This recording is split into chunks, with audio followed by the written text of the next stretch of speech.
യഥാർത്ഥത്തിലുള്ള വാർത്തകളില്ലെങ്കിൽ വാർത്താ നിർമ്മാണ ഫാക്ടറികളാവുക മാധ്യമങ്ങൾ എന്നുള്ളതാണ്.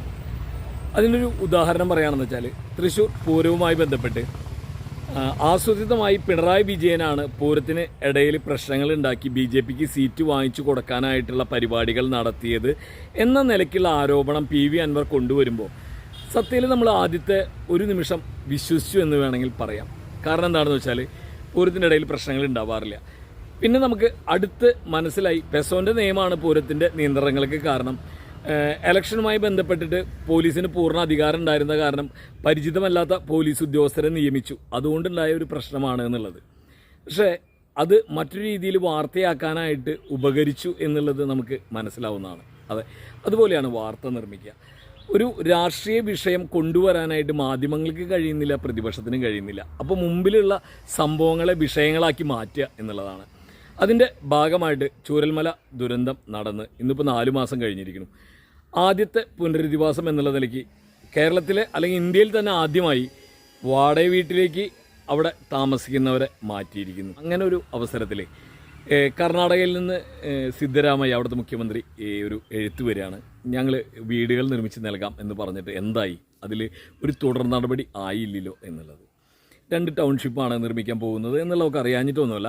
പക്ഷേ അതിലൊരു ചോദ്യം, അതിന് വലിയ പ്രസക്തി ഉണ്ടല്ലോ. അപ്പം നമ്മൾ ഒരു കാര്യം ആലോചിക്കുകയാണ്. ഈ വയനാട് ദുരന്തത്തിന് തൊട്ട് മുമ്പാണ് ഷിരൂരിൽ മണ്ണിടിച്ചിൽ ഉണ്ടായത്. വലിയ മണ്ണിടിച്ചിലായിരുന്നു ഗംഗാവാലിപ്പുഴയിൽ. 2 ദിവസം കഴിഞ്ഞപ്പോൾ അവിടുത്തെ തെരച്ചിലൊക്കെ അവസാനിപ്പിച്ച് ആരെങ്കിലുമൊക്കെ നഷ്ടപ്പെട്ടിട്ടുണ്ടോയെന്നോ തിരിച്ച് എടുക്കാൻ പറ്റുമോ ഒന്നും അറിയാതെ അവിടെ സാധാരണ ഹൈവേ പണിക്കാർ മാത്രമായിട്ട് അവശേഷിച്ചു നമ്മുടെ പ്രിയപ്പെട്ട കർണാടകയിൽ. അവിടുത്തെ മാധ്യമങ്ങളൊന്നും ഇങ്ങനത്തെ ഇത്രയും വലിയൊരു മണ്ണിടിച്ചിലുണ്ടായത് റിപ്പോർട്ട് പോലും ചെയ്തില്ല. അങ്ങനെ നമ്മുടെ നാട്ടിലേക്ക് അർജുൻ്റെ പേരിൽ ഈ വാർത്ത വരികയും കേരളത്തിലെ മാധ്യമങ്ങളും രാഷ്ട്രീയവും ഒന്നടങ്കം കക്ഷി ഭേദമന്യേ ഇടപെടുകയും ചെയ്തതിൻ്റെ പശ്ചാത്തലത്തിൽ നിരന്തരമായ തെരച്ചിൽ, വിവാദങ്ങൾ, അതിനുശേഷമാണ് അവിടുത്തെ ഗവൺമെൻറ് ഇടപെടാനായിട്ട് തയ്യാറായത്. എന്ന് വെച്ചാൽ സ്വന്തം നാട്ടിലുണ്ടായ ഒരു കാര്യത്തിൽ എത്രത്തോളം ദുർബലമായിട്ടാണ് ഇടപെടൽ എന്നുള്ളത് നമുക്ക് മനസ്സിലാവാൻ വേണ്ടി പറഞ്ഞു എന്ന് മാത്രം. അപ്പോൾ കേരളം ഇത് കൃത്യമായി കാര്യങ്ങൾ നടന്ന് സ്ഥലമേറ്റെടുപ്പൊക്കെ കഴിഞ്ഞിട്ടുണ്ടെങ്കിൽ ഇവിടേക്ക് വരും, ഇവരുടെ കയ്യിൽ നിന്നുള്ള ധനസഹായം സ്വീകരിക്കും. ഇനിയിപ്പോൾ ആ നേരത്ത് ധനസഹായം കൊടുക്കുമോ എന്നുള്ളതൊക്കെ കണ്ടറിയണം കേട്ടോ. കാരണം ഇതൊക്കെ വാർത്തയ്ക്ക് വേണ്ടി നടത്തുന്ന ചില ഒരു ആഘോഷങ്ങൾ മാത്രമായി മാറുന്നതാണ് നമ്മുടെ നാട്ടിൽ കാണുന്ന ഒരു യഥാർത്ഥ കാര്യം.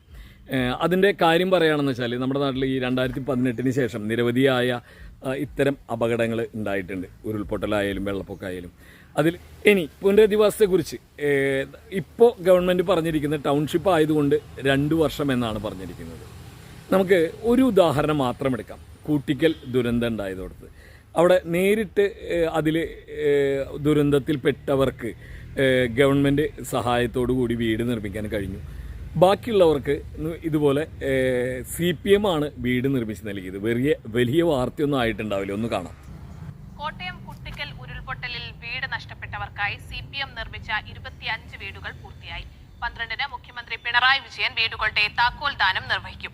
പാർട്ടി അംഗങ്ങൾ പിരിച്ചെടുത്ത പണം ഉപയോഗിച്ചാണ് സ്ഥലം വാങ്ങി വീടുകൾ നിർമ്മിച്ചത്. 2021 ഒക്ടോബർ 16-നുണ്ടായ ഉരുൾപൊട്ടലിൽ കുട്ടികളിൽ നിരവധി പേർക്ക് കിടപ്പാടം നഷ്ടമായി. പലർക്കും സർക്കാർ പദ്ധതി വഴിയും വിവിധ സംഘടനകളും വീട് നിർമ്മിച്ചു നൽകി. ഈ പട്ടികയിലൊന്നുമില്ലാത്ത 25 കുടുംബങ്ങൾക്കാണ് CPM വീട് നിർമ്മിച്ചു നൽകുന്നത്. 2 ഏക്കർ 10 സെന്റ് ഭൂമി പാർട്ടി പിരിവെടുത്ത് വാങ്ങി വീടുകൾ പൂർത്തിയാക്കി. ഹൈക്കോടതി റോഡായി എല്ലാ വീട്ടിലേക്കും വൈദ്യുതി കണക്ഷൻ കൊടുത്തു. എല്ലാ വീട്ടിലേക്കും വാട്ടർ കണക്ഷൻ കൊടുക്കാനുള്ള പ്രവർത്തനം നടന്നു വരികയാണ്. തൊട്ടടുത്ത ദിവസം തന്നെ വാട്ടർ കണക്ഷൻ കൊടുക്കും.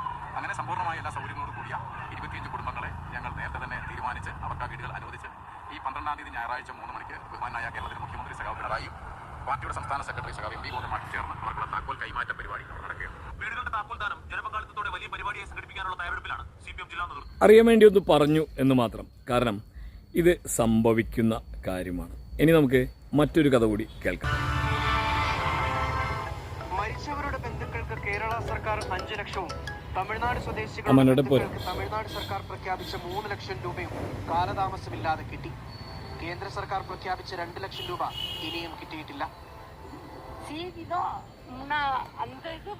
കേട്ടല്ലോ, കേന്ദ്ര സർക്കാർ പെട്ടുമുടിയിൽ പ്രഖ്യാപിച്ച 2 ലക്ഷം രൂപ ഇതുവരെ ലഭിച്ചിട്ടില്ല.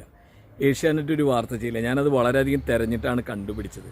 അപ്പോൾ നമ്മുടെ മുമ്പിലെ വാർത്തകൾ കൊണ്ട് വിസ്മയം സൃഷ്ടിക്കാനും വാർത്തകൾ കൊണ്ട് കലാപം സൃഷ്ടിക്കാനും നടക്കുന്നവരാണ്. യാഥാർത്ഥ്യത്തിന് മുമ്പിൽ ഒന്ന് നിന്നാൽ നിങ്ങൾക്കും വിവരങ്ങൾ മനസ്സിലാവും. ഇന്നലെയും ഇന്നും എന്തായിരുന്നു എന്ന്. എല്ലാവർക്കും നമസ്കാരം.